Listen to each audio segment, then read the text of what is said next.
Next coding technique is run length coding. Interpixel redundancy, that is the spatial or temporal redundancy technique. Okay, if the adjacent pixels are similar, then we can easily reduce that pixels in presentation. Okay, let's see the example.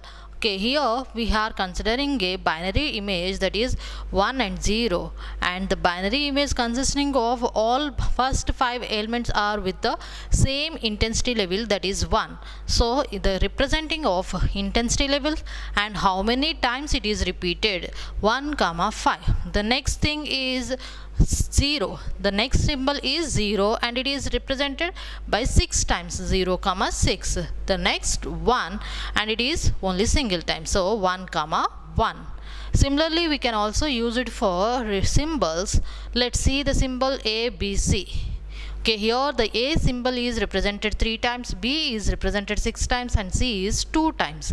Okay, here we have to represent 1 symbol and how many times. For example, for the first case, 1 is represented by 1 bit and 5 we can represent it with 3 bits.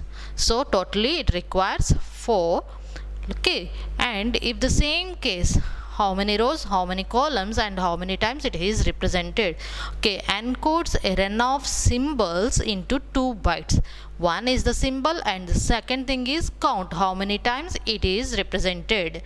Okay, this is the one of the technique for representation, but it is not that much of effective technique. We go for the next thing, block transform coding. Okay, this is the lossy technique. Whatever we studied in the earlier, that is Huffman coding, arithmetic coding and LZW coding, and all those are lossless coding techniques. Okay, we are concentrating on information and the compression ratio is less. Now this is the compression ratio is more and here it is a information we are lossing. Okay, that is the lossy compression technique. Block transform coding. Okay, block transform coding is nothing but the name, it's a transform. In previous case we are directly spatial pixels we are representing. In this we are using transform technique methods, that is the pixels are first converted to transform, that is we are applying either Fourier transform or either cosine transform or vals, depending on the application, depending on the requirement we have to use the transform method. Okay, the first original image, let the original image size is n by n. Now it has to divide it into sub images, construct an n by n sub images. Then we go for forward transform. Forward transform is nothing but we are applying a transform technique, either Fourier transform or cosine transform.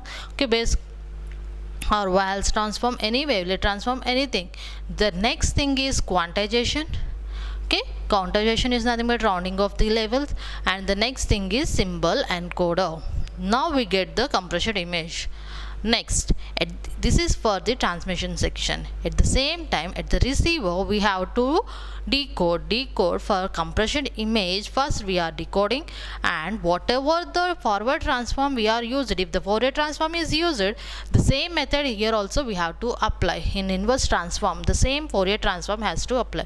If it is a cosine transform, the same cosine transform has to apply here also. Next, inverse transform. Then here the first case we are original image is divided into n by n sub images. Now the sub images has to merge to get the decompressed image, to get the original image. This is the block transform coding.